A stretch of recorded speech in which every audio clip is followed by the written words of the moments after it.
What does that sound, you ask? From the #1 station, you come. Welcome to the Rec Show podcast, a show dedicated to beatmakers around the world. Kick back, relax with the host Golden Mind.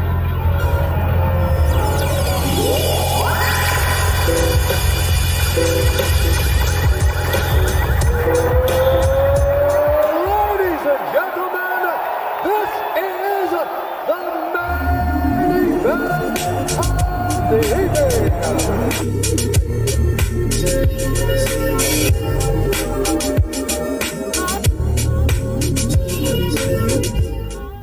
Yo, what's good, everybody? Golden Mind here. Man, I want to say thank y'all for tapping in. I just want to leave y'all this quick reminder that the sponsorship for the Rec Show podcast episodes is open. All right, so if you go to the link tree, scroll all the way to the bottom, you will find the details that you need in order to answer any questions and then consider being or hosting one of the episodes for the Rec Show podcast, man. Sponsoring one of the episodes in the Rec Show podcast, man. So all we really need is, basic information or who you are, what you're trying to push out. And it's got to be something that matches the show as well. So everything will be vetted. But yo, man, it's open right now. I would do 30-second, 45-second spots on whether you got a project, a performance coming out, you got a collab album coming out, anything like that. So business owners, man, small business owners, man, if y'all need that extra push as well, I'm available to do that as well. So, yo, man, let me get into the episode. Before we even get into the interview, we're going to check out Growing Pains by my guy, B4 Lasers, man. He's got an album coming out October 13th, 2023. He just released this joint yesterday, 2 days ago on Friday. So, yo, man, check it out, man. The artwork is dope. What he's been doing with Instagram, the visuals is dope. Growing Pains by B4 Lasers. Single is out right now wherever you stream and Bandcamp, man. So go pre-order that joint. Support the guy, man. Let's get into it, yo.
Check 1 2, peace and love, everybody. Golden Mind here for the Rec Show podcast, man.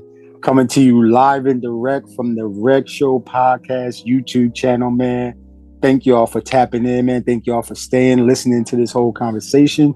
Yo, I always do a recap of last week, man. We had the one and only Cozy Cold G, man. So I need y'all to definitely tap in with that episode, man. It's, such great conversations that I have on this podcast, man, that we have with beat makers, music producers, and composers as well. Before that last week, it was Mr. Abstract Butterfingers, man. So, yo, man, we just like all the episodes, man, are live right now on Spotify, Apple Music, Google.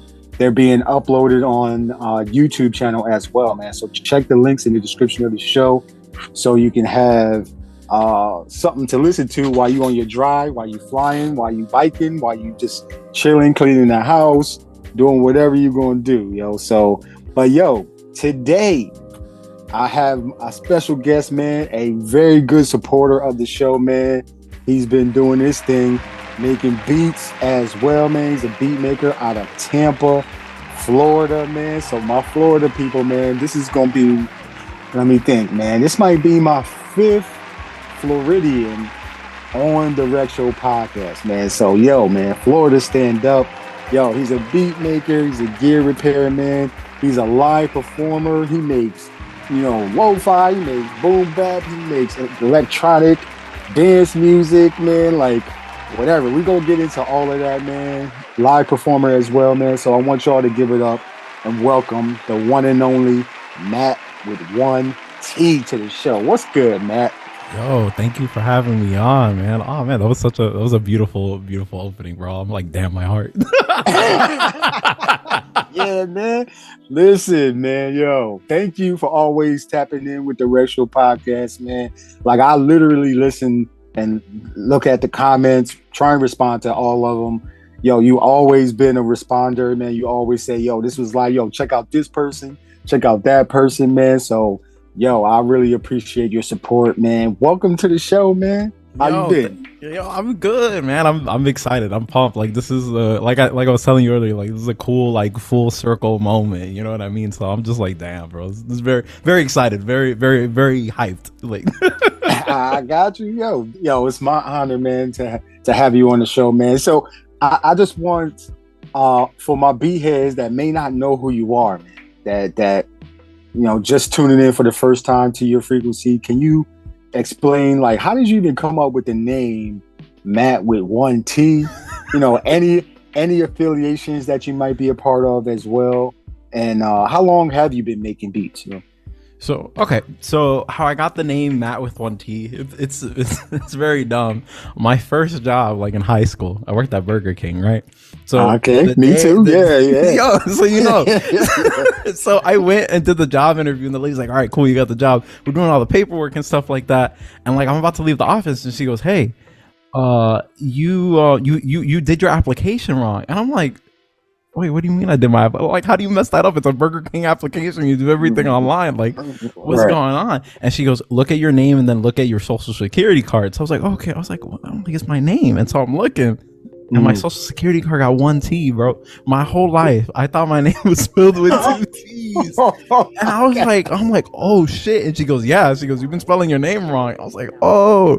So, oh my gosh. I was like, bro, I'm like, all my documents, everything has 2 T's except my social security number, bro, or my card. So I was like, yo, I gotta tell my mom. Now, mind you, like, I'm a quadruplet, bro. Like, I'm 4 at the same time. So I go up to my mom, like, Mom, like, why is my name spelled wrong? She goes, oh shit. She goes, I forgot. Yo. Wow. Yeah, that's how I got the name, man. As far as like what I do, like what I make, like, I make a boom bap house, anything that kind of like, just pretty much, I'm not really like locked, like genre locked or anything like that. Like, I'll make whatever, what I'm feeling. So it's like, I'll make D&B, I'll make house, I'll make boom bap, I'll make, just whatever I'm feeling at that day. I've been doing it for, I want to say it's 2013 now. So 2023. I've been doing it. I started in 2020, like really like cutting my teeth and actually like making beats and stuff like that. So it's been about like 3 years that I've been making beats and stuff. So yeah, man, it's been fun.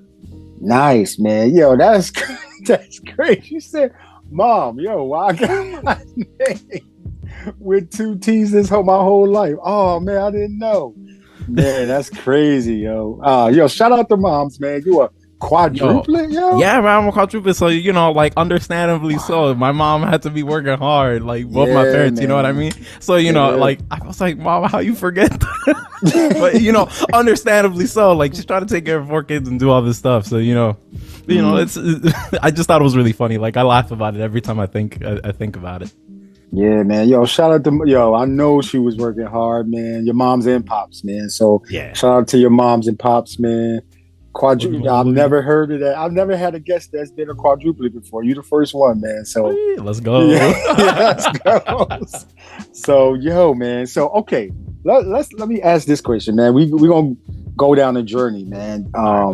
How did you even get into like making beats? Where did that come from? How did you say, you know what, I wanna try my hand at this. I wanna make, you know, all these different types of music and not stay in one box. Like, where did that come from? Where did that spark come from? I could tell you exactly. It was in 2019. So I've always been like music adjacent, right? So like my job for a little bit, like in high school and kind of like just like a couple years after when I got out, like in 2016 or something like that. I was doing like a live theater, right? So I worked as an audio technician. So I would, you know, either work behind the board, like for theater productions, live music productions. Like that's pretty much all I did in high school all the way to like now, right? So like, you know, when I got like my first official job when I moved out here, I want to say like 2016, 2017, or when I lived in Winter Haven. You know, I worked at this college, and they had a theater program. They were looking for a sound guy. Like, I just moved there. I went into the office. I was like, hey, I'm a sound person.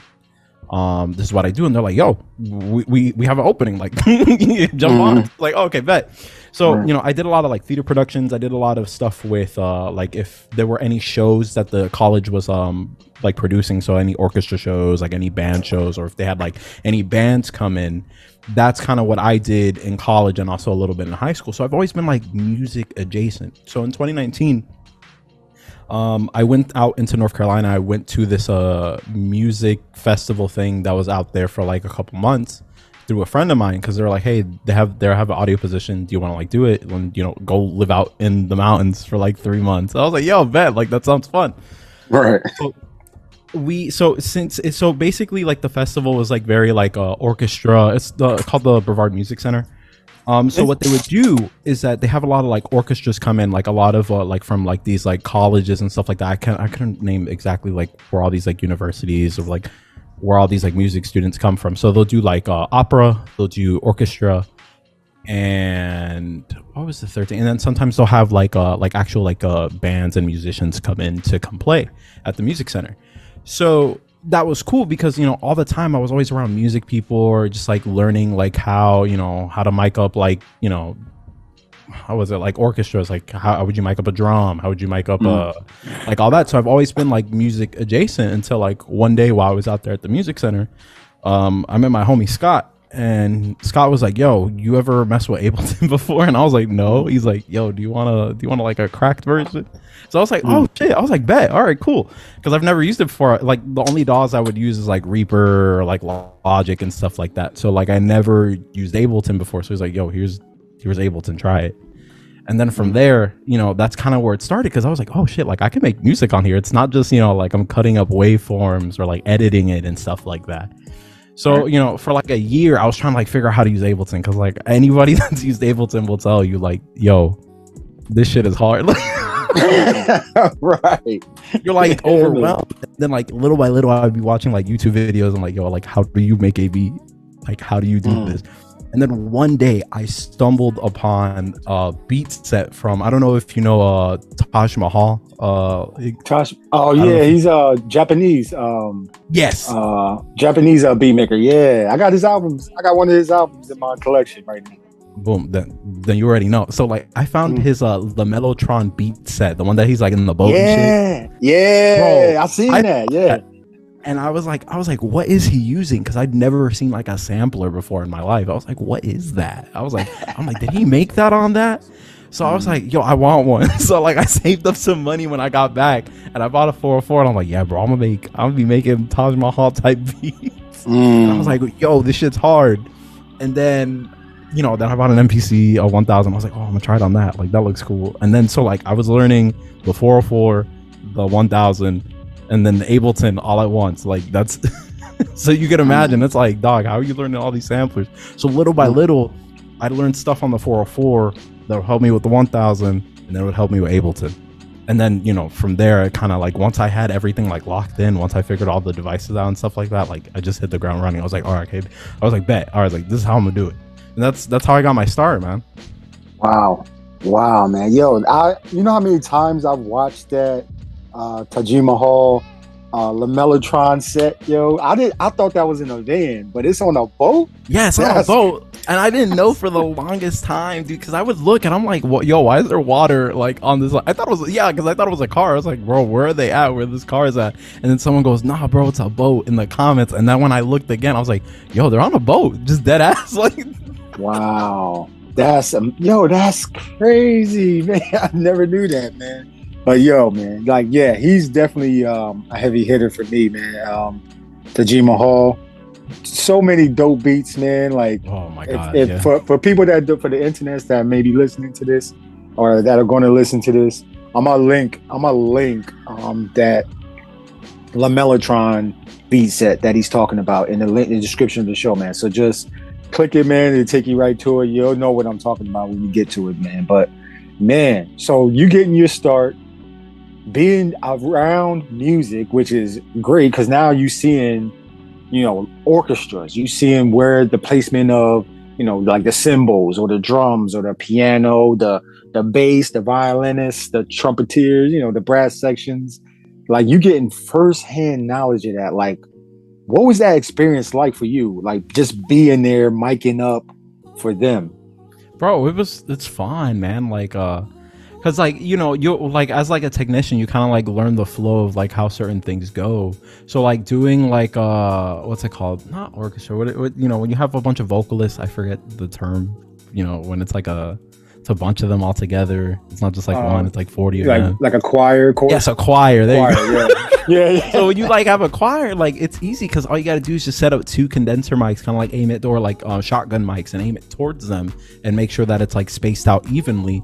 So that way, when you pick it up on the board and it goes out to the main PA, you're getting like a really good sound. You're capturing everything, and like you're not capturing any background noise or anything like that, which is awesome. Or like with orchestras and stuff like that, like miking up a piano, like what specific mics does the piano need? How do you mic up your brass section? How do you mic up your flute section? Do they have a mic they have to put it in? So I learned a lot of like music, like very classical music, just like getting a taste for it, and getting a taste for like opera was the coolest one because it's like you don't need mics because like they can project all the way from the stage all the way up to the second floor and back. Like it's so you learn, so it's very cool to get like that. The experience was awesome because I love it. I love doing live sound. I love being behind a mixer. I love mixing shows, or like when I used to work at a bar while I was in North Carolina as well.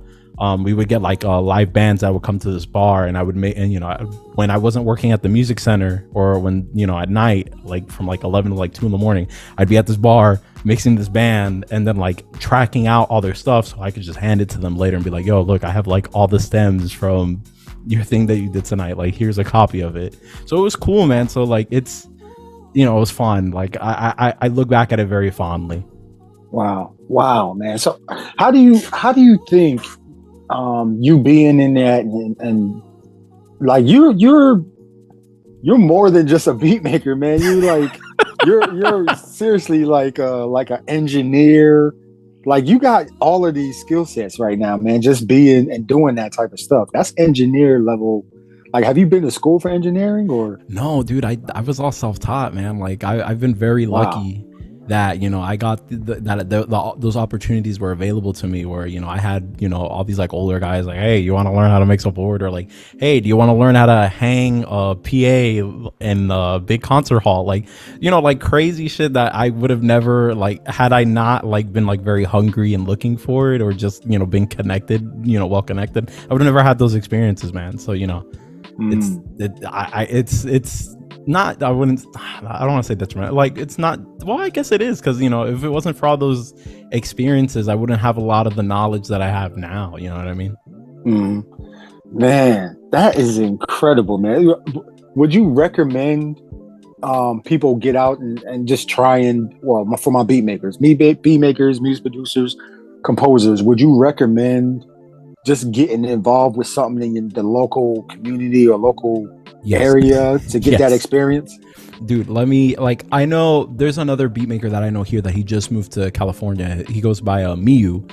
Miyu works he works in corporate AV. So that's what he had a very similar roadmap that I did, that he worked for this corporate audio video company. And so he got his, you know, he cut his teeth as far as like all the live stuff, like setting up mics, you know, setting up speakers and stuff like that, and his way. And so we talk about it. Like, it's really cool that, you know, he's also a beat maker, and we could be like, yo, bro, like, have you mixed on this console before? Like, how is it mixing in the space? So, you know, that really helps you. Like, it's helped me a lot. So I would say, like, if you've ever, you know, wanted to get, like, you know, want to cut your teeth and like really like learn like mixing, go mix live music, bro, because you literally have like 20 minutes to like mix a whole show, like front to back, no stops, and you're just making sure that it sounds good for the audience. Like, that's some pretty good, like, you know, like speed time. Like, you're getting your seat time for sure. So yeah, like I would recommend it, honestly. Like, you meet a lot of cool people, you do a lot of cool shit. Oh wait, am I allowed to curse? Like, yeah, you can cuss. Yeah, you can cuss. You good? You know, like you meet a lot of cool people, you learn a lot of cool shit, and then, you know, that kind of helps you in like a lot of the experience that you'll learn will help you in other ways that, you know, and not just like beat making. You know what I mean? Like, I learned a lot how to fix gear because of, you know, working like with like a bunch of like audio equipment, and they'll break because someone dropped a mic, or, you know, something broke or something got wet. You know, you kind of learn how to like fix cables, you know, how to fix gear. You know, you learn a lot of really good skills that you'll use throughout your whole life. I would say 100%. Wow. Hey, you giving out gems already, my guy. You know, so yo, let's go, man. Yo, this is the kind of stuff that, you know, we wanna get to the you know, the inner workings of, like, this is where we geek out. You know what I mean? Like, yeah, I don't know any other podcast that's literally like talking about what we talk about on the show. So this is firsthand knowledge too. This ain't like he say, she say.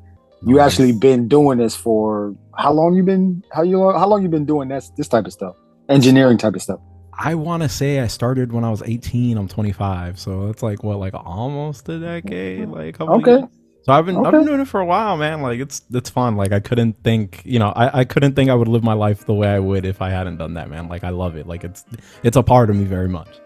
Wow, that's incredible, man. Your story already is, you know what I mean, on an upward trajectory, man. You know, so just that experience, yeah, for internets, man. If y'all need some engineering, hit up my boy Matt with one T. Yo, if you need some gear fix, let me know, bro. I stay fixing people's gear. If you got broken stuff, yo, hit me up. I got you. Like, we'll talk.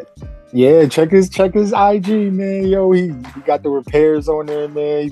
You want some new pads on your machine? Yo, we gonna get in all that. Hold on, man. So yeah, go for it. But yo, let me take it back, man. For you, you know, growing up, you know, in with your mom and dad, like, and you got 3 other siblings, right? So yeah. What were y'all listening to when you were growing up? Like, what types of music, and what was the vibe with your brothers and sisters? So, like, as far as like my siblings and stuff like that, we're all like, you know, we all have very different like vibes, aesthetics, and stuff like that. Like, but you know, as being siblings, you'll have a lot of things that you'll like, that will all like come together to. So, like, growing up, dude, like my dad is like, we call him like the human iTunes, or the jukebox, dude, because like my dad listens to everything. Like, I would not have a lot of my music taste if it wasn't for my dad. Like, we listen to a lot of like R&B, we listen to a lot of like rock music. I can't tell you, I've listened to like stuff that I've never would have heard before. We used to listen to a lot of trance, a lot of D&B. Like, we listened to everything under the sun. Like, nothing was off limits when it came to my dad. So, you know, we listened to everything. Like, I could tell you, like, it went from like Take It Slow by what is it, John Legend, to we're listening to man, what's his name? Gregory Daniels. Oh man, I do not remember. Like, you know, like we're listening, we're like genre bending like everywhere, dude. So I got a lot of my music taste from my dad. And then what was really cool, like he always had like a Mac or something, so he always like had his iTunes like stacked, man. Like he had all the music, so I would take his iPod. Bro, I would listen to whatever was on there, bro.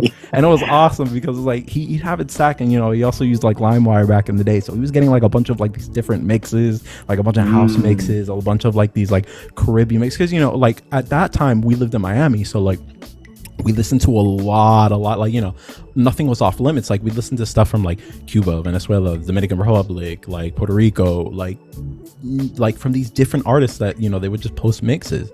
So I got like a very wide like taste for music because of my dad, and I owe that to him so much. Like man, like like the other day we found his hard drive from his old computer, and he had like 200 gigabytes worth of songs. Like, yo, like, wow. Yeah, wow. Like his music library is insane. So, you know, it was awesome, man. Like, you know, nothing was off limits, and that was something I'm very grateful for because of my dad. And like I love that. Like we'll talk about like different like music or like just like different genres, and just be like, oh dad, I was listening to Donny Hathaway the other day. He's like, what are you doing listening to Donny Hathaway? Like, bro, it's so good. Like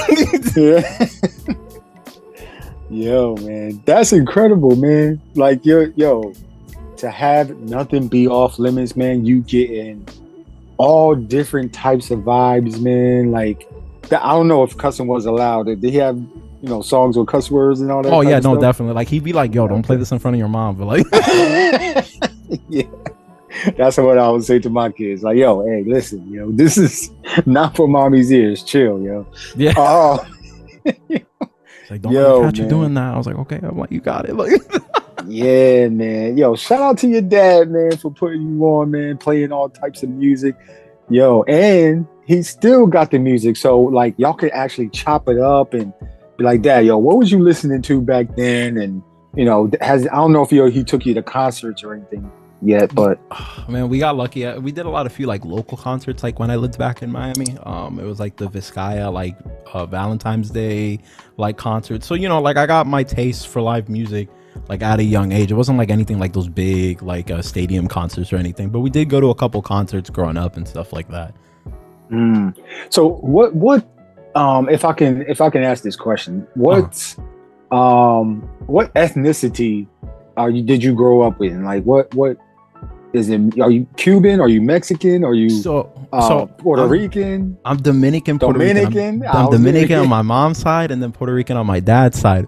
But the thing about living in Miami that a lot of people will tell you is that it's such a melting pot, because you have Dominicans, Puerto Ricans, Colombians, like Venezuelans. Like, so it's like a melting. It's very much like a melting pot of like culture, and that's like where I grew up. Like I always thought that was like normal, like that everybody's first language was like Spanish or something like that. Like in Miami. So like so you listen to a lot of music, man. You'll listen to a lot of like Puerto Rican music, you listen to a lot of like Cuban music, you'll listen to a lot of like Dominican music, and you know that kind of helped as well, is because like you'll listen to the radio and you'll find all these like different stations and stuff like that. So like nothing was really like, Miami really embraces the melting pot of like just different forms of music, whether that be hip hop, whether that be, you know, like reggaeton and stuff like that. So it's all, it was really cool, man. Like I'm very, very, very happy and prideful where I grew up.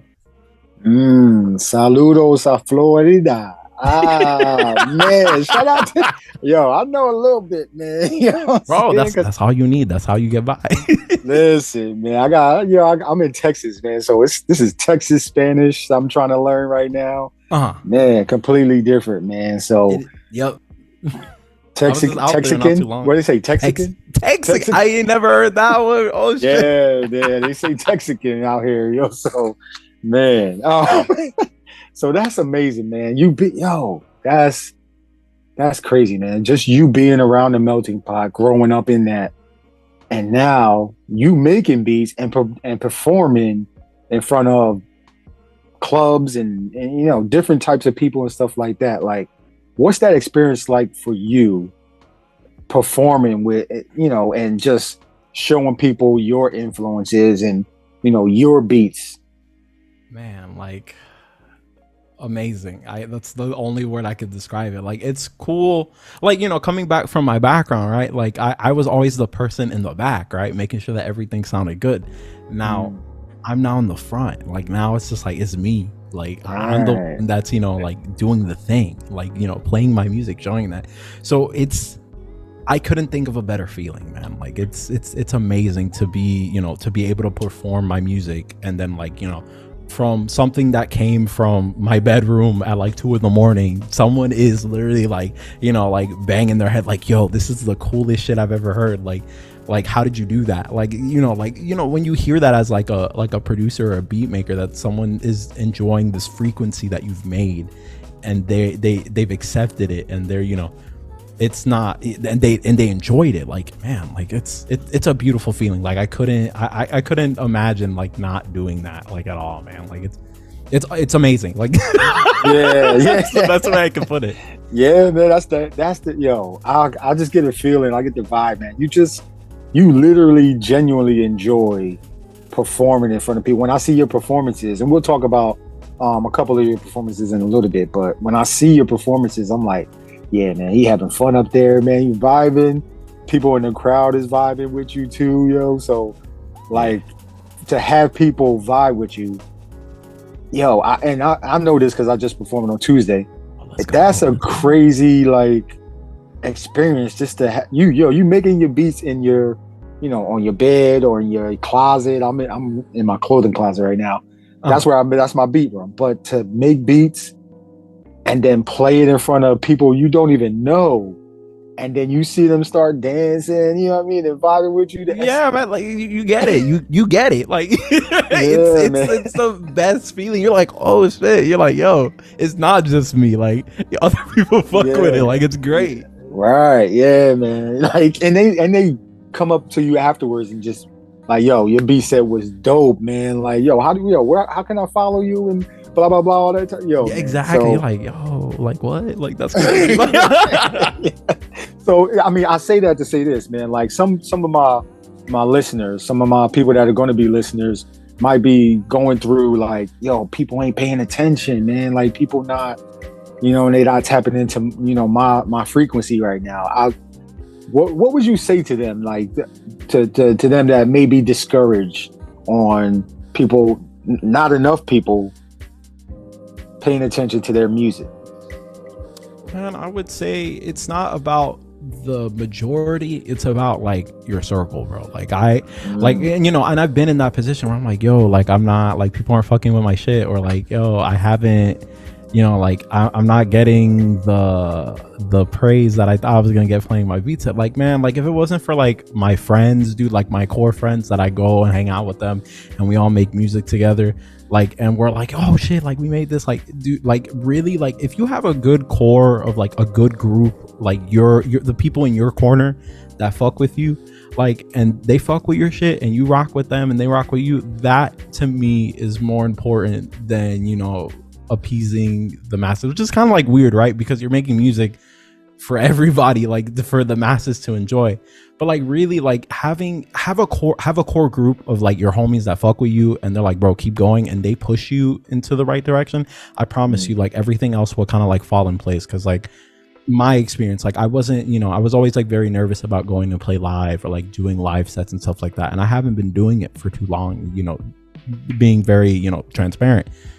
Like, I want to say it was like to November of like last year that I started like actually like playing live, man. Like, if it wasn't for the friends that I made that you know, we'd go out and go play, and, you know, we'd go hang out with each other and go like make shit, like, you know, it would be very disheartening, because, you know, it's hard when it's just you, right? Like, it's just you making the music, or it's just you like by yourself. Like, if you don't have that core group, man, or just like that one friend that really fucks with it, that is like, yo, keep going. That to me, at the end of the day, is always going to be more important, because everything else will come. Because once I started playing live and I met, you know, my group, my friends and stuff like that, like, you know, after that, everyone's like, yo, I fuck with you, like, yo, your shit's cool, or like, hey, like, you know, just having people that are gonna be real and honest with you about how the stuff you make, or, you know, giving you those points to, you know, be like, hey, maybe if you did this, like, you know, like just people that aren't gonna bullshit you. And, you know, at that point, you know, you'll start carving your sound, you'll start carving your frequency, and then, you know, at that point, people are gonna start listening. This was basically, yo, get your good group of homies, rock out with your homies, and just do your thing, bro. Like, and then everything will come. All facts, man. All facts, man. Yo, I'm glad I asked you that question, man, because that's what it comes down to, man. Just so Corey, like, if every I know we all want to see, like, you know, we see Timbaland or we see Pete Rock or, you know, the RZA with millions of people following him and stuff like that. But yeah, if you got a core group and you just get one new listener a day or something like that, like, that's really what matters, man. Like, all the extra shit is not even relevant if you really think about it. Exactly. And it's a long, and the whole music thing is, it's very much a long haul. Like, nothing's gonna happen overnight, you know what I mean? Like, it's gonna take a lot of time, but if you're, you know, you're okay with that, then bro, just go. It's not a race, it's a journey. Yo, say it again, yeah. It's not a race, it's a journey. Like, once you pick that up, man, you know, fuck it, you'll take your time, you'll have your ups and downs, but you know what, like, the good's gonna outweigh the bad at the end of the day. Man, so true, man. Yo, thank you for these gems, man. You giving them right now, anytime, yo. So anytime. Man, so okay, let's talk about the, you know, yeah, that one beat, man. That one beat that, you know, when you heard it, or maybe a couple beats or a couple songs that you heard, and you were like, yo, what the fuck is this, man? Like, what? Yo, who made this? Who made this? And how can I, like, make something as close to it as possible, yo? Man, oh my god, dude, there's so many. Yeah, man. Like, I want to, like, I think what really, like, turned my head into beat making was, like, a friend of mine in my computer science class in high school was like, yo, you ever heard of Nujabes before? I'm like, yo, who's that? And he's like, I got you. He gave me his whole discography, like, on a CD. And I think when I heard Feather for the first time, I was like, what is this, dude? Like, this isn't like anything I've ever heard before. Like, it was very, you know, when you think of rap, you think of, like, at least, like, you know, whatever's on, like, the top 100 or stuff like that, as far as, like, me, right? When I heard, like, Feather for the first time, or when I heard, like, Nujabes' production, I'm like, dude, what is this? Like, this is so beautiful, like, beautifully made. Like, I didn't think you could make shit like that, you know what I mean? Like, so there's that. And then when I heard Tajima Hal's La Mellotron set, or I know the exact album too. It's I have it right in front of me. Oh no, I don't have it. God damn it. There's a song on this album. It's called For a While. When I heard that the first time, I was like, what is this, dude? I'm like, how did he make this? How did he get the vocals to do these things? And then, you know, later on I learned it was like, oh, he's chopping samples and stuff like that. Like, it's, man, like, that was crazy too. Let me see. Oh, I got it right here. Do you know the game Jetset Radio? Jetset, I've heard of it before, but no, you got to refresh my memory. All right, so Jetset Radio, or Jetset Radio Future, is what's this game where basically, like, you were part of a crew called the GGs, right? And your whole goal was, like, to tag up these places and kind of, like, you know, like, get your crew to the top. The music, the composer for that game, it's Hideki Naganuma. He did majority of the tracks, dude. What is it? I Felt Like a Butterfly. Like, if you, like, it's by Hideki Naganuma. It's gonna be on the Jetset Radio Future soundtrack. When I heard that for the first time, I was like, what is this? I'm like, I didn't even know you could make music like this. Like, dude, like, if you ever want, like a pumped musical journey, as far as, like, a lot of variation as far as, like, artists and stuff like that for a video game soundtrack, definitely check out, like, Jetset Radio Future, the original Jetset Radio. Like, those, that game and the music in that game also shaped a lot of, like, what my ear really likes, because there's a lot of, like, very, like, high 140, 160 BPM tracks, and then there's like these really like cool, chill, like very like ethereal like sounding. Like it was like it's all that kind of like was my melting pot as well when I started experimenting with music. Like, man, wow. Yo, man, yeah, that the game cover looks familiar, but I can't remember if I played that before or not. But yo, we definitely gonna check it out now, man, because a lot of my guests have been recommending game soundtracks because like Final Fantasy or some other type movies, like all of these different games, especially from like Nintendo, like they had the illest soundtracks, Yeah, man, like it's crazy. There was a lot of like games that I was like, bro, like what is this? Like like Sega GT 2002 and stuff like that. It had some of the Jetset Radio tracks on it as well. Like man, like there's so much good music in video game soundtracks that I feel personally, and I could be wrong, that a lot of people like sleep on. Like, but man, like there's some heaters. There's a lot of heaters in some games. You'll be like, whoa, what is this? Like this new game that came out that's kind of like a spiritual successor of Jet Set Radio. It's called Bomber Cyberpunk. Bro, the music on that game, and that's a recent game, like go listen to that soundtrack, bro. Like there's so much the whole 32 tracks or whatever that's on that game, back to back heaters. Like I'm talking like this is the craziest soundtrack for a video game. Like it's all like 1,000% recommend. Check that shit out. Like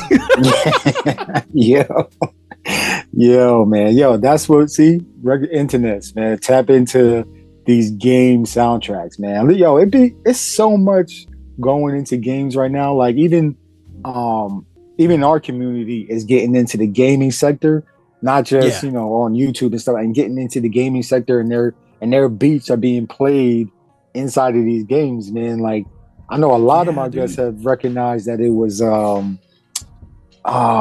like I know a lot of people pay attention to like 2K and the what's the skateboard game that was Tony Hawk Pro Skater? Tony Hawk Pro Skater, like bro, all these different games, man.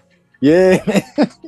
Yeah, man. You gotta, it's cool to stay within like a couple genres, but you gotta expand, man. I think that's one of the things I'm picking up from you is, you just expand your wealth of, music, and don't let nothing box you in to, listen to and then create whatever you want to as well. Mm-hmm. Man. Yeah. So that's amazing, man. Yo, thank you. Man. So, okay. I gotta ask you this, man. You fix a lot of different machines, man, but you make beats. You make beats on a SP404, SX or some other devices like some Akai device. Like you make beats on a whole bunch of different. Bro, I got a lot of. I got a lot of gear. It's really bad. Like, you do, man. Like what's your favorite piece of gear to make beats on, man? Man, hands down. Oh shit, something just fell. My bad. Hands down, my favorite piece of gear is my MPC1000, bro. Like that thing is when I got JJOS on that, because I had a lot of samplers. Like I think at my peak I had like 12. Like all at once. It was really bad. But wow. Yeah, so like a lot. So I used when like I said, like when I started, like the first two pieces of gear that I got was a 404 and a 1000. And then when I finally like locked in on the 1000 with JJOS on it, that's kind of been like my mainstay. Like I live in the 1K like most of the time when I'm making a beat and stuff like that. So like the 1000 is my favorite piece of gear. The runner up, I would say, is my SP555. Like really, I love those two things to death. Like my 404, I love my 404. That's my performance device. Definitely, like those. If I had to downsize, which I'm kind of doing right now, the ones that I'm keeping, the 1K, the 404, and the 555, like that, and I could be happy. Like I got everything I need right there. Man, the 555 is like an underrated. Bro, you know what I mean? Like piece of gear, man. Like why do you think the 555 is so underrated, man? Because they're expensive. Yo, like I'm so serious, like bro, like trying to find a 555 is like the people are like putting some like crazy prices on it. Like it sucks, man, because it's such a cool piece of gear. Like I love it because I use it sometimes in my live performances because it has like the D-beam, like the little like sensor that you can like move your hand and stuff like that. It's gimmicky, but I love it because when you pull that thing out and you do the filter, everyone's like, yo, he's doing that shit with his hand. That's crazy. Yeah, yo. Like I've seen you, Nothing New. Who else? Lena Fornia.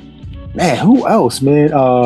Designer Dreams. Yeah, YoCiscokid, Designer Dreams. YoCiscokid from Houston too, man. Yeah, he's in the Dallas area, man. Like I met up with him in June. I met him, StillDo, and that's how I met Suma before he did. So we can get into that, bro. Let me tell you about my Dallas homies, bro. I love them so much. Talk to them, yo. Yeah, yo.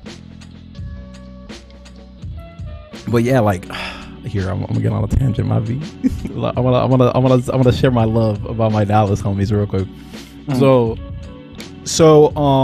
It was in June. I was out there for work, right?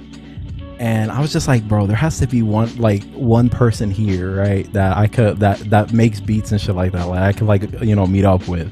And I started thinking, I was like, yo, who is it? And I was like, oh shit, YoCiscokid. So like, I sent him a message on IG. I was like, yo, I'm here in Dallas for like a month. I want to like do some like beat stuff. Like, do you have like, are you down? And he's like, yo, we're doing a Flip a Beat Club at Four Corners Brewery like this Friday. Like, you should come pull through and stuff like that. So I was like, bet. So bro, that was so fun because I didn't have any gear. I just brought my laptop.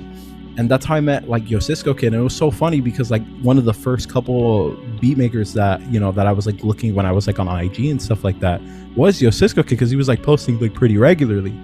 So I was telling him, I was like, bro, this is like a really weird full circle moment. Like I was like watching your shit and now I'm here and we're hanging out like making beats. And he's like, yeah, dude, like, and he's such a man. Dylan's such a cool, genuine guy, man. I love him so much. Yeah, I got so much love for him, bro. Like we had like a lot of cool, like while I was there, he was just like, bro, you want to hang out? Like, bro, you trying to do something? Like, hey, yo, I'm doing this. So I got to hang out with him. I got to hang out with StillDo. And then like one day, like StillDo was like, hey, I'm gonna go meet up with Suma. Do you want to come? I was like, hell yeah, dude. I was like, I want to meet the other gear repairman that's on the internet. I was like, let's go. So that's how I met up with Suma. Me and Suma were like, yo, what's good? Like, it was so cool because we were like, bro, it's the other gear repairman. That's crazy. But yeah, man, I got a lot of love for the Dallas homies, man. Like, such great guys, man. Yeah, man. Like, I met YoCiscokid. I think it was either June or July of this year, man. We were doing a beat set for Sonny's in Austin, Texas. So yeah, they drove up from Houston to check it out, and that's where I first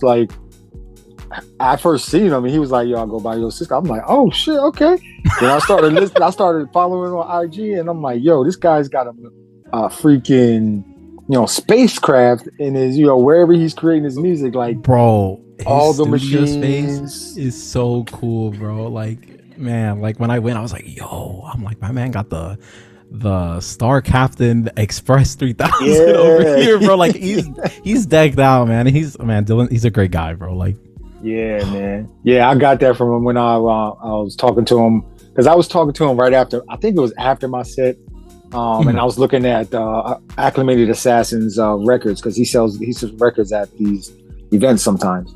So I was like, just talking to him, and I was like, man, this guy's cool. Let me follow him, man. Then we started chopping it up, man. So I've been following him ever since then, man. I even got I think I got one of his cassettes here too, man. What's it called? High Time. Yeah, I had to get High Time. Man. He slid that on me before I left. He was like, bro, here. And I was like, yo, for real? What? Yeah, man. Yeah, man. High Time is it. Yo, his music is dope too, man. Like, don't sleep on his beats, man. It's just something about how he creates it, but then he processes it. And, man, he runs a very, very cool setup. Like, when I was at his studio, I'm not gonna divulge no secrets, but when I was there, like, he kind of like went through his process with me, and I was like, dude, that shit's crazy. I was like, it's so cool. Like, it's it's like something I would have never thought about, because like, you know, like everybody has their own processes as far as like when they're making beats and stuff like that. So when you get that new perspective, you're like, bro, how do I integrate that? Like how do I do that? Like, so it's cool, man. Like everyone has their own little way, and when you pick it up, you're like, oh dude, like how can I put that in my shit? And then it's like when you get it, you're like, oh shit, this works. You're like, this is crazy. Like yeah, them little gems that you get from just different types of people creating, man. Like, yo, man, there's so many amazing creatives out there, man, doing some freaky, crazy stuff, man. It's, yo, tap in, man. Like, all you gotta do is talk to people, man. I that's one thing I've noticed since I've like been in the beat community and performing and stuff like that, is if you know, just go up, introduce yourself, they are open book, man. Like, they ain't gonna give you like all the jewels, but for the most part, they are willing to like help you out, man. And yeah, man, like that's important, man. No, you're absolutely right. Like YoCiscokid said it best. When I went out there, he goes, bro, he goes, when you meet the people that get it, like that, like they get you, like they understand, like, you know, where you're coming from, or they understand like the stuff that you do, like they get it, they get like the same shit that you get. Like it's an awesome feeling, man. And sometimes all it is that you just got to reach out, because I would have never had that experience that happened when I was in Dallas if it wasn't for the fact that I just said, yo, like I'm in the area, what's good? Like it's so crazy.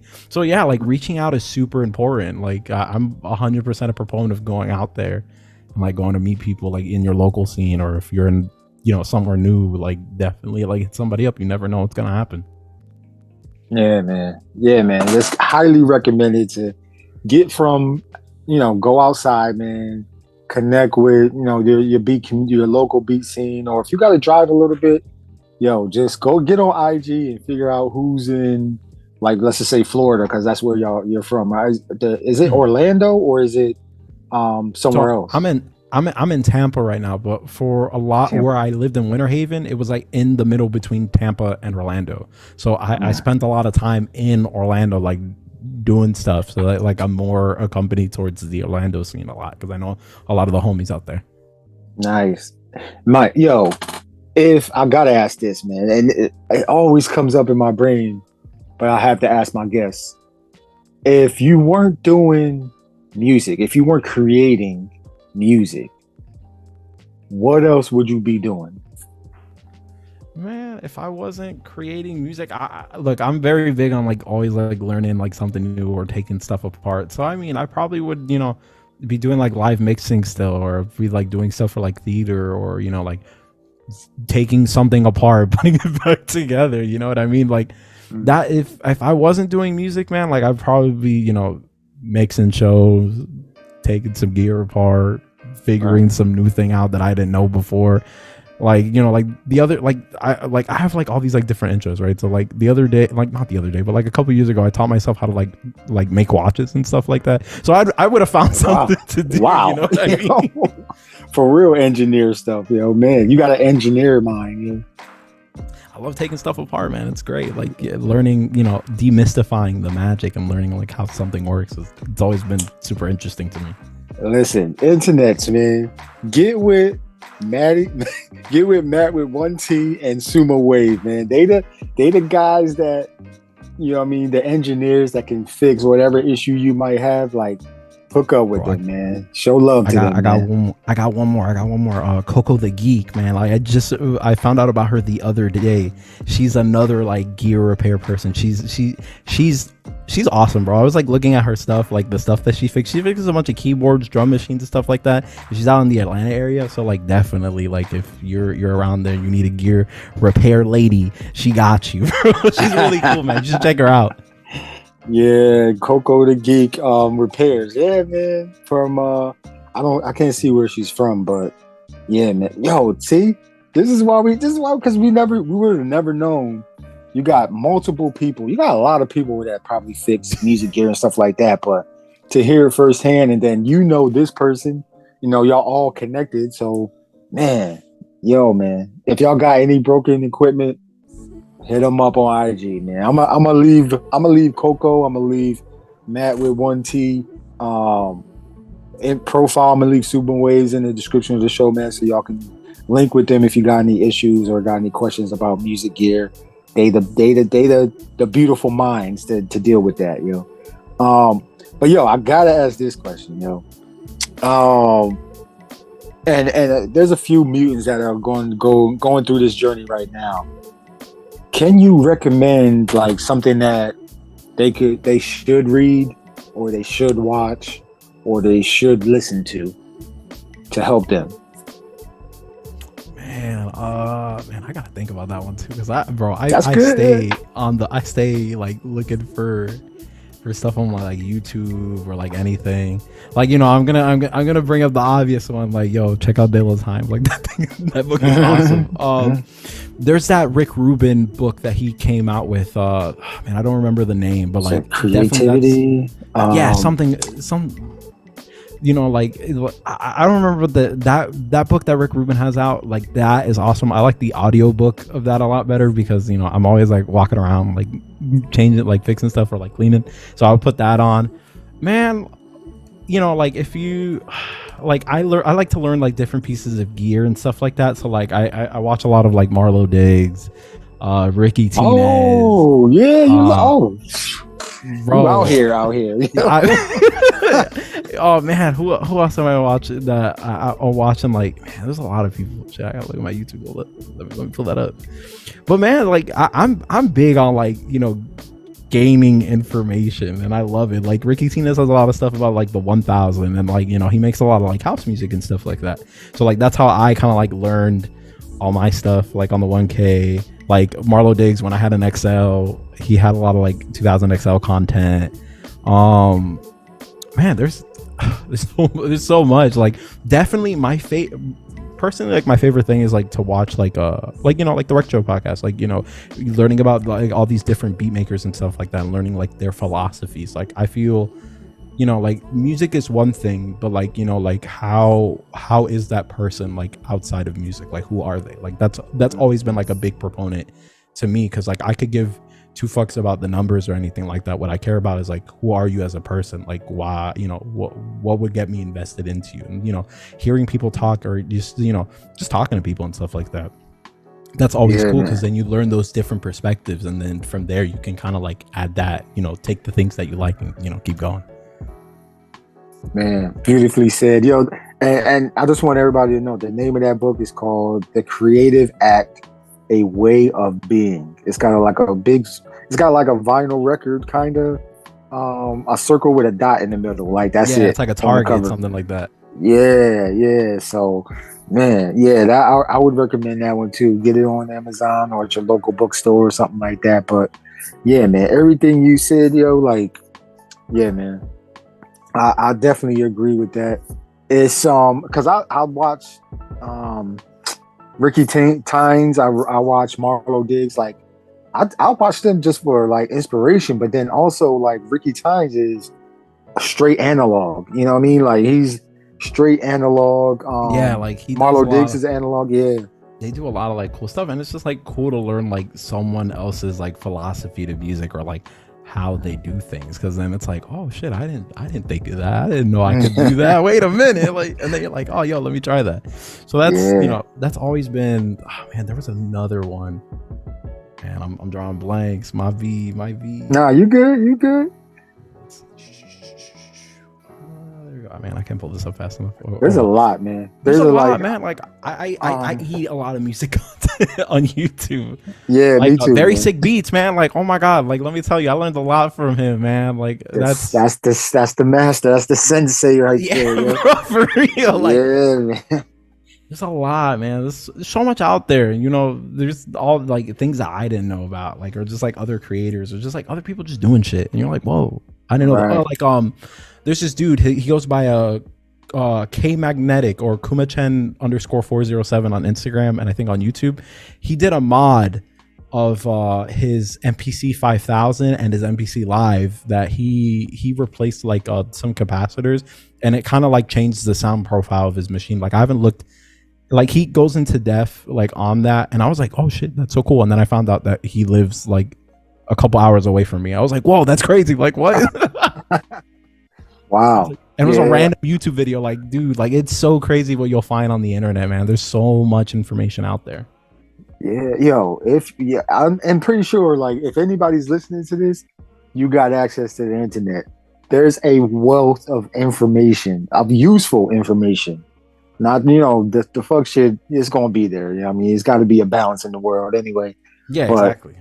You know what I mean? But like, if you serious, man, like YouTube University, you know what I mean, Google's Conductor Williams, like Eddie Leonard, like Cooking Soul, like there's so much out there, man. My YouTube pulled up, so I was like, oh, there we go. Yeah, man. Cooking Soul is another one. Yeah, man. Like these are people that have that experience, man. Been doing it for some years,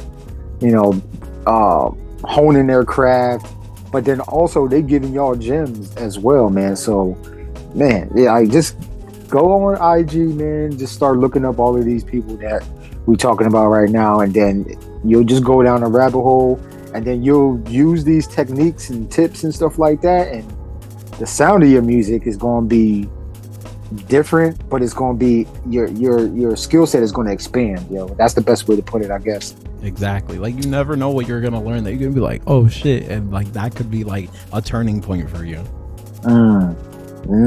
Yeah, we need to expand always, man. You can't just make beats one simple way and then, you know what I mean? Like, yeah, it gets boring. You don't want shit. It gets boring. Yeah, man.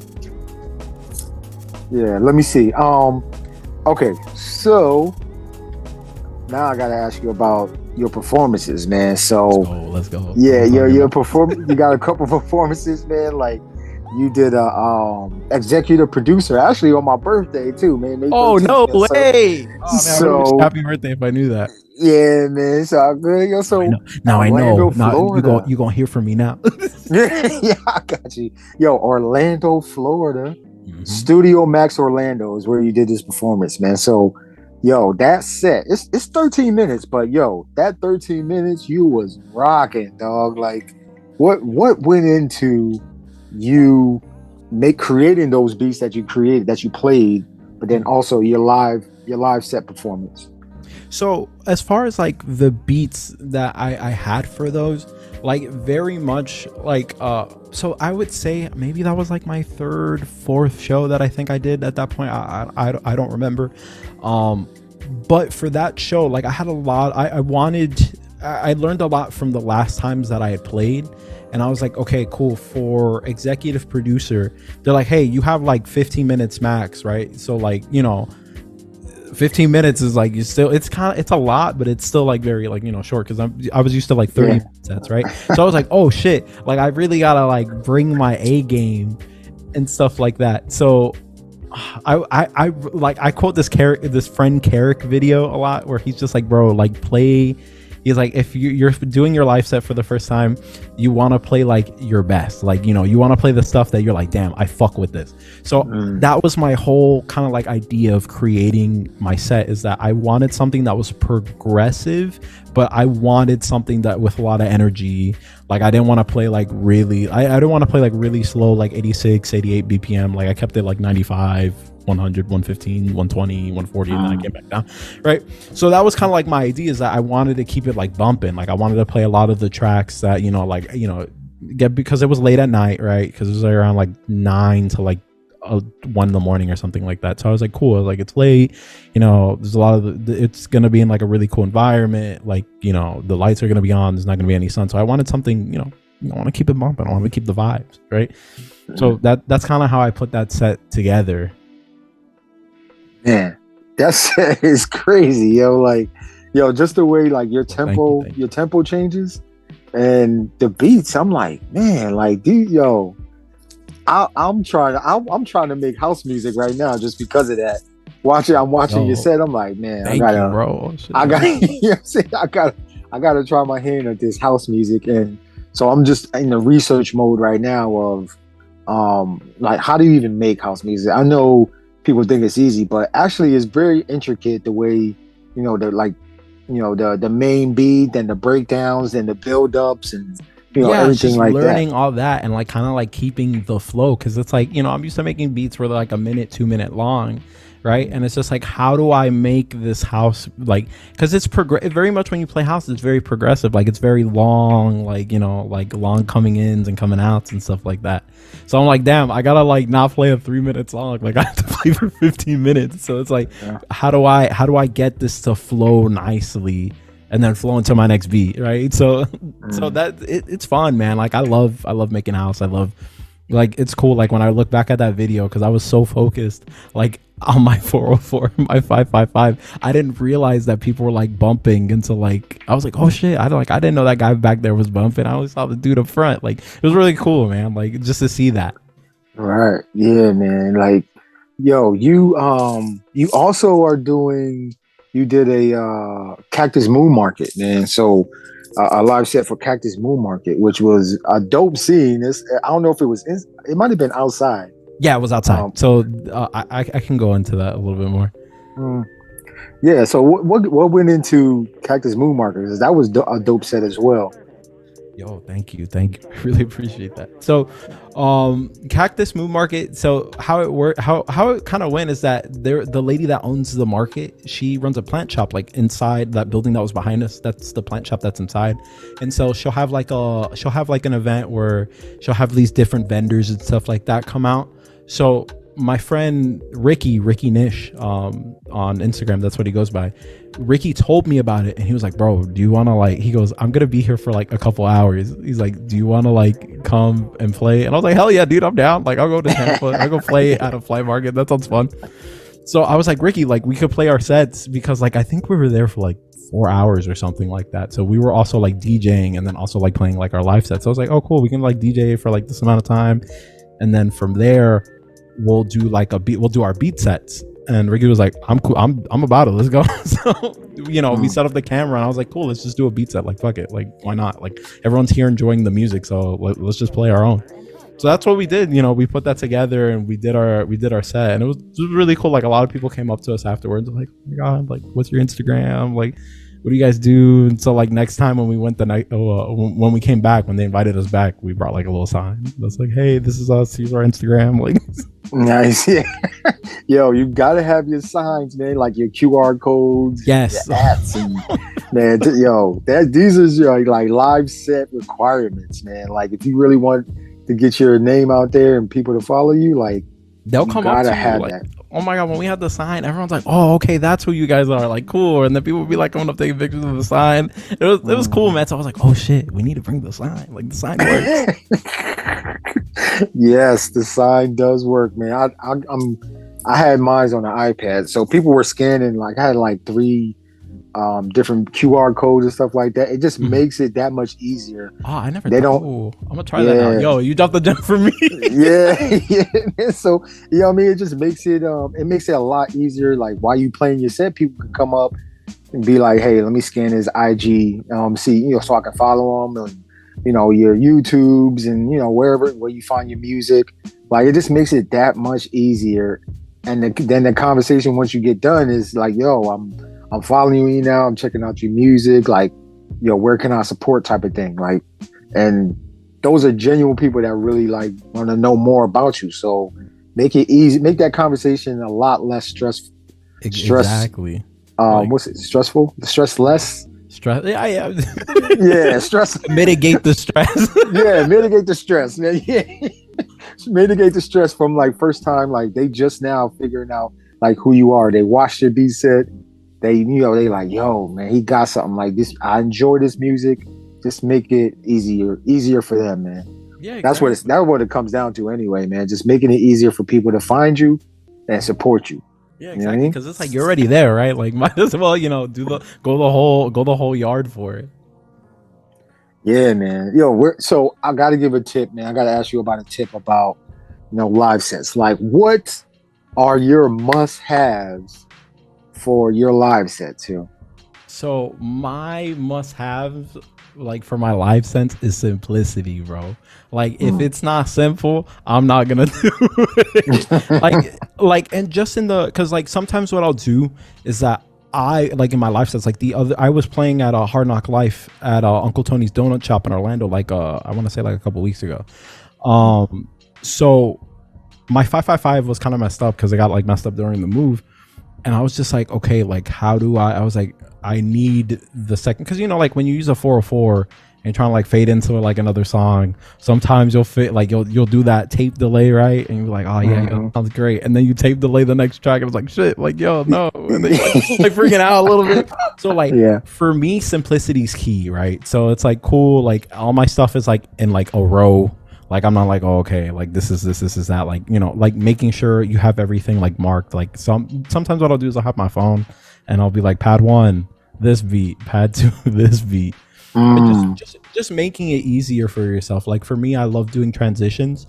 So sometimes what I'll do is I'll run my 404 into my 1000, and then on the 1000 I'll have like since it's coming in, I can put delays in the through. So I don't have to use the delay on the 404. Like I can just delay it, fade the next track in, come do like a little transition sound, come in with my next beat. Just, you know, make it easy for yourself, bro. Because you're up there and, you know, you're in the heat of battle. You know what I'm saying? You're like, damn, bro, I'm trying to make this shit sound nice.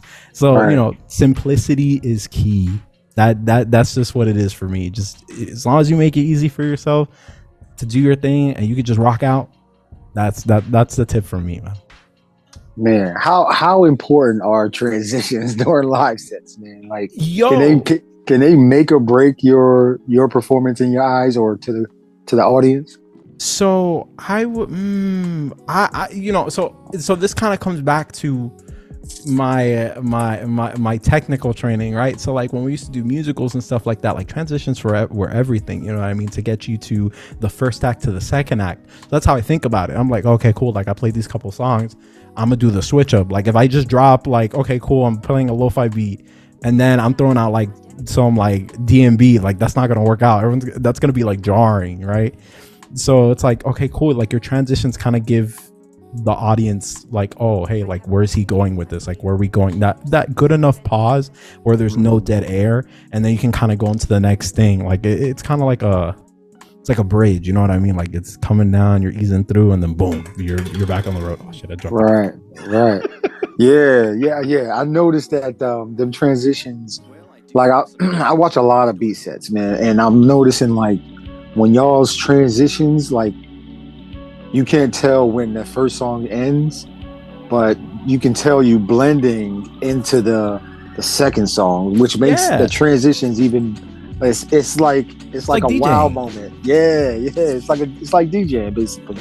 So, like if I'm trying to get better at my transitions, as well. I'm still trying to get good. Yeah, I'm not there yet. You know, this is work in progress. You know, so I'm watching like, you know, Beat Cinema. What was it?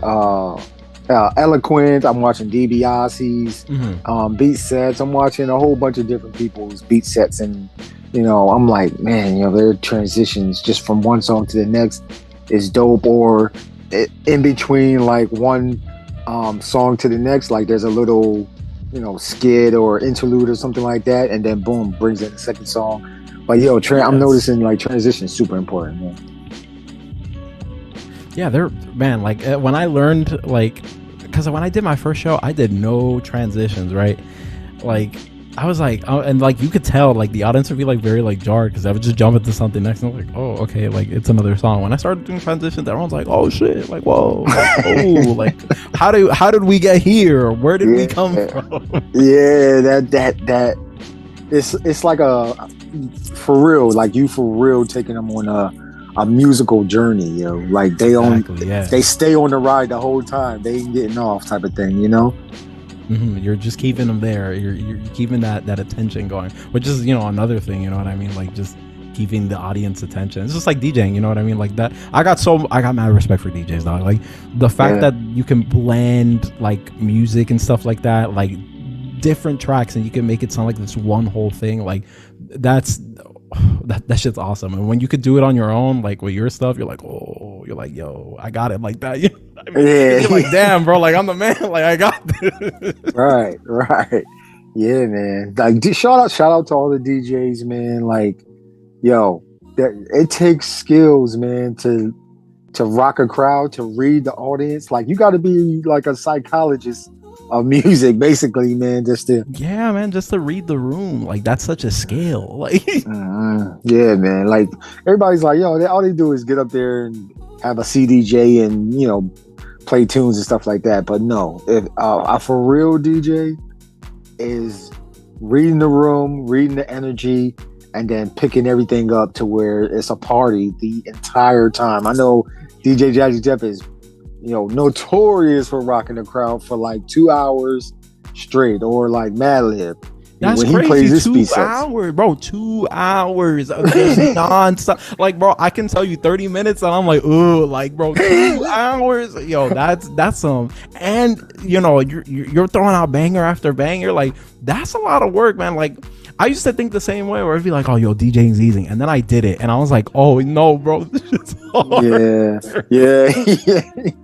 Yeah, definitely. Like, you sometimes you think something is easy, but when you go and do it firsthand, it's like, nah, I need to learn more. I need to get my skills up.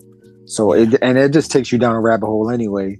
So you can get better and then incorporate that into your own sets, So exactly, man, that's a gem right there. That's a gem, yo, man. So okay, I got maybe 3 or 4 more questions, but I gotta ask you this, man. Like, given you've been creating, but you've been listening to music for like your entire life, basically. Like, who is Matwithone.T's like top beat maker, music producer, composer? Like, no genres off limits either.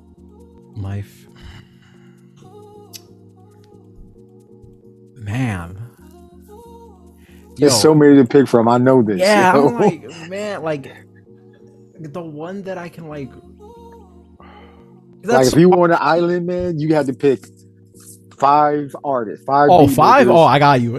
Yeah. Just one. I was like, damn, bro, like you can't. Oh, like, I can't just ask just one, man. That's super hard, Yeah. My top 5. Like, for me, like if I had to listen to these artists for the rest of my life, I'd be happy.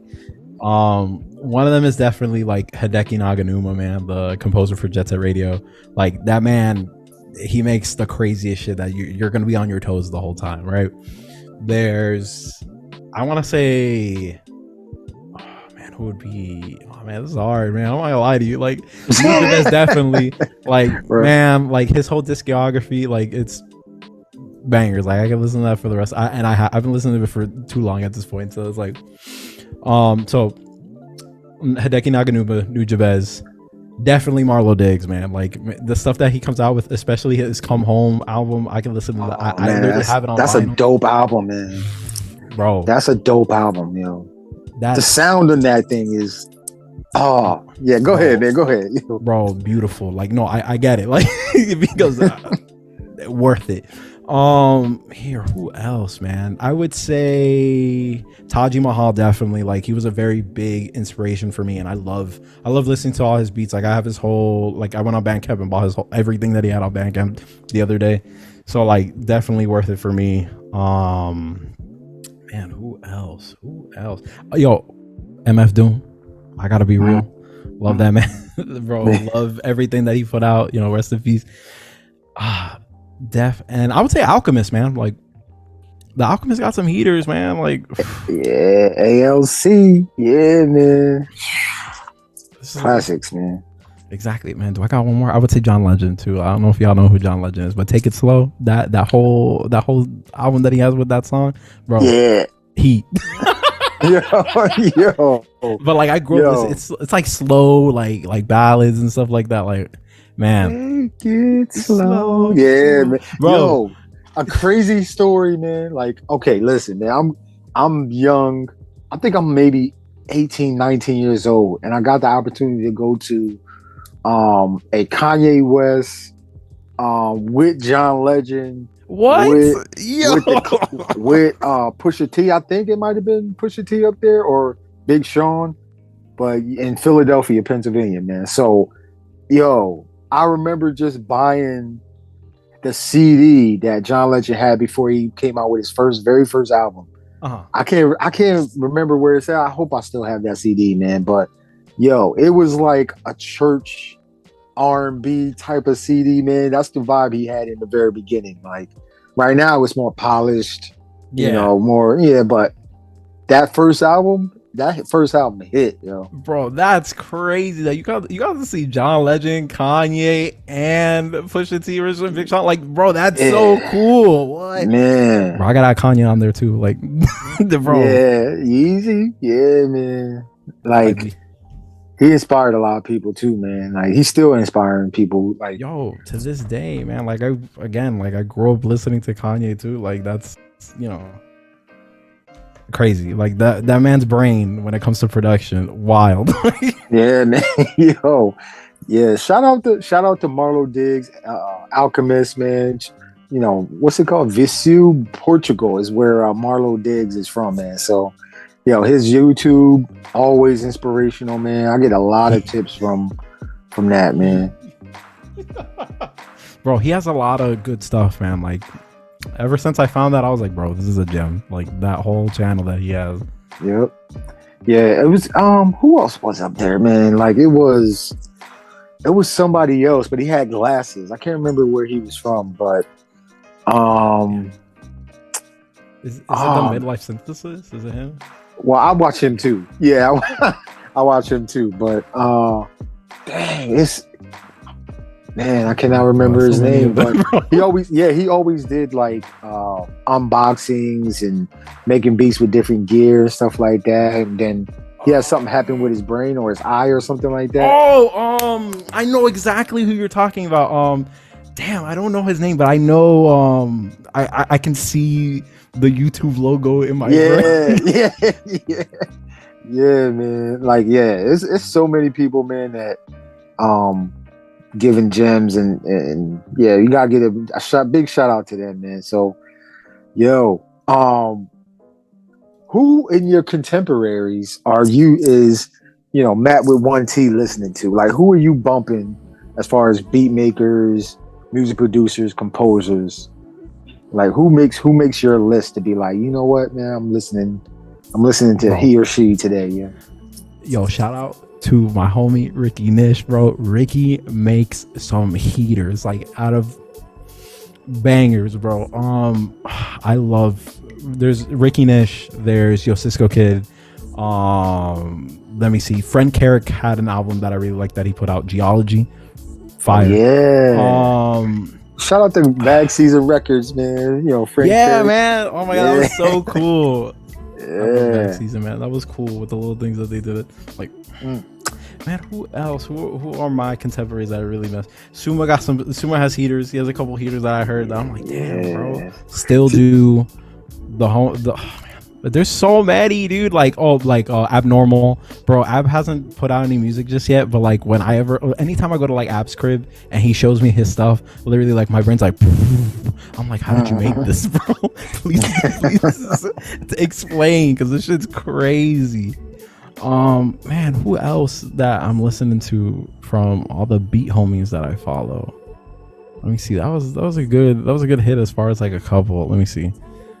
Let me look. I'm looking through Bundo. I got Bundo. Shout out to Bundo, man. Bro, Deek Beats are awesome, man. Like, I love him. I love the homies. There's a lot, man. There's a lot of cool homies. I know Ross does some stuff like whenever he posts. I don't know if he's posted any music, but like anytime I catch like his IG stuff, it's really cool. SamDrumo, man. Like, I know you had him on the podcast. Yeah. Like and then my hometown favorite, Argenis Santos. Oh my god, I'm waiting for him. Like, he played at executive producer, so his set's on there. When I heard that the first time, bro, I was like, this man's a legend. Every time I see him, I let him know. But he's up there with me as far as like local homies that I listen to music, or just like as far as like the beat making scene for me. Okay, so these are the people like we should be tapped into. You know, like right now, like also, just go follow them. Injijo, Saz UK, another two, love them. They make some really badass music. I know Saz has a couple albums that, if anybody, if you're into like lo-fi hip hop, definitely check them out. Like, who is it? Saz, SAAZ UK, or just Saz, I think is what she goes by right now. They run Echo World. I don't know if you've heard of them. That they do stuff like in the UK, like in the Bristol area. So that definitely like should check them out too. They both Saz and Injijo, like they're kind of the creators of Echo World, and they make some really bad at shit. I really enjoy their stuff. Wow. EchoWorld.co, everybody. Yo, that's who he's talking about. So 3 A's. Okay, SAAAZUK. Okay, I got you. And then Njijo, IN.JIJO. Yeah. Okay, yeah, yo, we gonna tap into everything, man. Yo. I think, is this a cassette label? Echo World? I think they do cassettes. I know they have a couple vinyls and stuff like that I know, but I think they do have a couple cassettes that they have out. Man, I need like $20 million, man. There's so much music I want to buy, bro. Like... Especially on cassette, dude. I am a cassette king, bro. I love having cassettes. Like the other day, I fixed up a Marantz, like PMD. Like it's like this mini cassette like recorder, dude. It's so cool. Like I love cassettes, bro. I love the sound of them. Man, like it's just something about holding a cassette or a vinyl in your hand. Like how that shit in there, letting it go, like right? You know what I'm saying? Like you ain't gotta have your phone in your hand. You know what I mean? Like no notification. Like none of that. Something like you're just running through. Like I love physical, man. I love vinyl. I love tape. Like they're awesome, bro. It's just you can just let go, just let it play. Man, it's and you know what the crazy thing is there's companies that are coming out with like cassette players, like or like miniature miniature vinyl players, or like it's some crazy stuff coming out on man. I'll be looking at so much crazy stuff on IG, like man, I think cassettes and vinyl CDs gonna be around for a very long time. Like, definitely. It's the I feel honestly like I love the physical format, man. It's just cool to have it like in your hand. You know what I mean? Like digital's awesome, right? But like to have a cassette in your hand, to have it designed, right? Like has a label on it and stuff like that. Like there's just something about that I feel like it's lost. Well, not now because it's had a pretty big resurgence, right? But it's just awesome. It's cool to hold the tape in your hand, or like to go to a local show and buy a tape off of somebody. Like I love that shit. Like that's so cool. Yeah, man. Like it's nothing like getting something from a concert or from a beat show. Like just that means the world, man. Like if somebody just sells one merch, one CD, one cassette, one t-shirt, one sticker pack, like man, you have no clue the impact that just had on that person in that day, man. So super important for for the internets, man. Y'all listening, if y'all go to shows, man, connect with them, follow them, but then just buy one thing maybe, and then just cop a sticker, bro. You know what I'm saying? Cop a sticker, bro. You know what I'm saying? Like just slap that thing on there. You'd be like, oh, I know that guy. Like exactly, man. Like it means that much, man. And think about it like, it's an investment, so they can keep going, man. Just keep expanding, keep getting better, and you'll see them again maybe a year or the same year, and it's like they just keep evolving, so you being a direct contributor to somebody's evolution, man, that's a big deal, man, if you really think about it. Yeah, man, the impact, like you're putting you'll never know that little gesture will put the battery on someone's back, man, like that. Because I'd be like, damn, bro, someone bought a tape off me? That's crazy. Like, right. Right. I was like, man, it's so many, like, if I can go to all the concerts in like Houston, Dallas, and Austin, I would, man, because I know there's so much dope music that's out there, and I just want to have like a piece of it as like kind of like a time capsule type thing. So when I get older, I'll be like, you know what I'm saying? When I get older, my grandkids be like, with that, grandpa, what was you listening to? This is what let me put you on. Come here. Let me put you on back in the day. Like, let me tell you something. back in my day. So yeah, man, that means the world, man. But man, I gotta ask you this,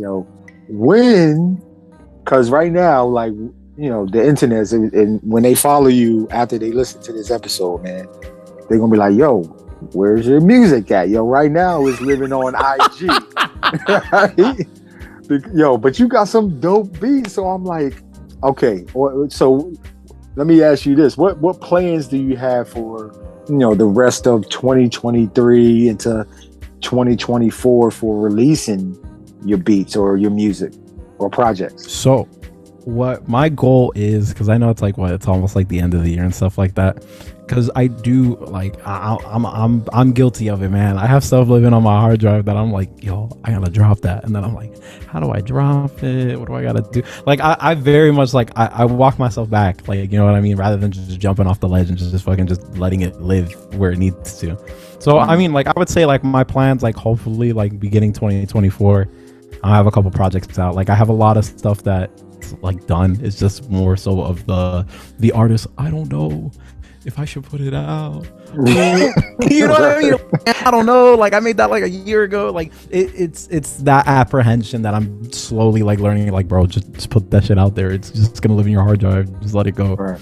So hopefully, like my goal is early 2024. I'm gonna have a couple projects out. Like I know right now, I'm working on a couple projects with like my local homies, like Abnormal, Ricky Nish. Like we're putting together like a little like beat tape that we're gonna release on like cassette and stuff like that. So that's definitely, definitely check that out. It's coming soon. Stay tuned for that. Okay. And yeah, like I'm, just the plan is just to get my music out there finally and just letting it fester, because like I've had more than enough people come tell me like, bro, when are you dropping your shit? Right. Like, and I keep hitting them with soon. I'm just like, I just gotta do it. Yeah, man. Yeah, I like, man, I think all the material that you have, you got at least 4 albums, 5 albums. So you got some EPs in there. Like we need that, bro. I gotta put it out there. I gotta let it. I just gotta let it go. That's my whole thing. It's just because there's a lot of heat there that I'm just like, please take it. Yeah. Enjoy it. Because it's like what's the point at that point? Like, like cool, like playing live has kind of been like my like cop out, like, oh yo, I played it live, like people heard it. But now I'm like, damn, bro, like that's not enough. I'm only like focusing on the small facet of like the whole, you know what I mean? Right. Yeah, man. Like, I mean, I know you probably like, like let me figure out which songs to put out and all that type of stuff. But when you do, the Reg Show podcast, we supporting, just so you know. Yo, thank you. I'll definitely, once I have some tapes out, send me your address. I'll slide you some. Don't worry. I have some projects, like definitely, like just these tapes that I'm waiting just to release. They're ready. Just let me know. I got you. I'll slide you one. No, we gonna support, man. Like, this is an investment in more music from Matwithone.T. We gotta support, man. That means a lot, man. Yeah, man, no doubt, So, okay, final question. 1.5, So this last question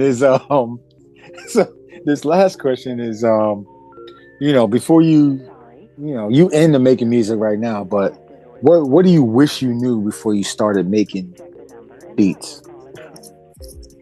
How to count, bro. Let me tell you, I did not know how to count music for the longest time. Like, or just like, man, like, just like the basics. Let me tell you, like, right, like for when I was making beats, like I didn't understand like time signatures or like 4 counts equal like a bar, right? You know what I mean? Like just simple stuff that if I had known, I probably would have got going a lot faster. It's, like learning the basics of just like how to use things. Like, man, I did not know how to use my MPC. I was like, bro, I think this is like a MIDI controller. Like, I'm gonna be real. Like, I was like, how does this shit work? And then now I'm like, bro, you gotta press record this and filter it. Like, you know what I mean? Like now I can be like very technical and very nerdy with it. So it's just like learning the basics, bro. Like if you can figure those things out, just kind of like to make it easier for yourself, do it. Oh my god, like that was the biggest struggle for me, is just getting it going, because I would like, bro, it'd be like 120 and I'm trying to like make a beat at like 86 BPM, but I didn't know what 86 BPM sounded like or like how that works. Like it was such a mess. Yeah, you're just still figuring it out. Yeah, just learning the basics, man. That was the biggest thing for me that I wish I learned, or just someone went like, yeah, this is how this works. Because like I was on YouTube like all the time, like, what is a bar? What is this BPM? yeah, like, like really like simple stuff. But like, now I'm like, oh, okay, I know what that is.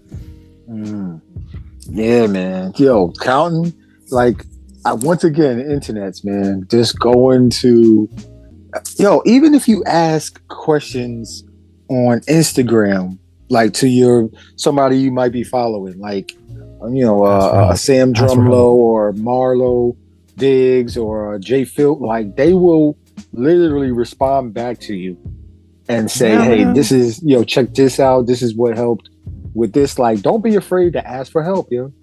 Yes, don't be afraid to ask for help, bro. Don't thug it out. It's not worth it. Just ask.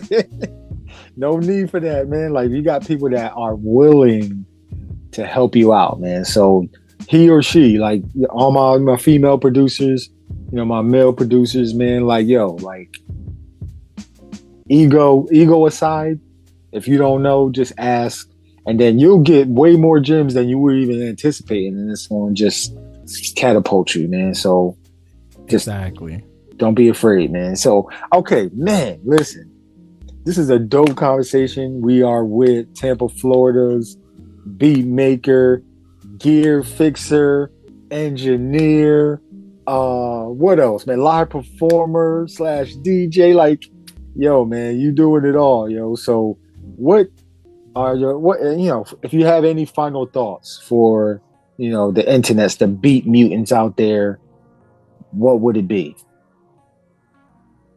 Bro, keep moving forward. Like, honestly, like, don't, when shit the hardest, like, when shit gets the hardest, that is gonna be, you're gonna look back at that and be like, damn, bro, I'm glad that, throughout it all, I kept pushing forward. That's like my biggest thing. Just don't give up, because, man, you never know what's gonna be on the next corner, or like where it's gonna take you. Because, man, I've been at those points where I'm like, damn, bro, like, do I really want to keep doing this? And I just kept at it, and I'm so grateful, even right now in my very short time of making beats and just doing it. Just keep moving forward. It's worth it. It's worth it. It's worth it.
Good morning, astrologer.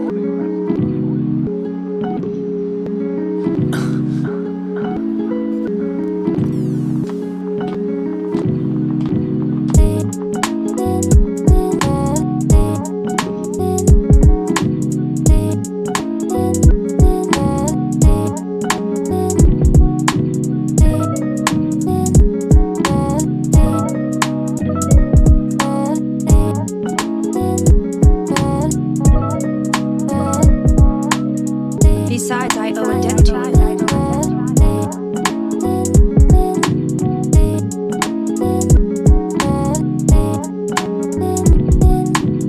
I have no other means of paying the negotiator service you rendered.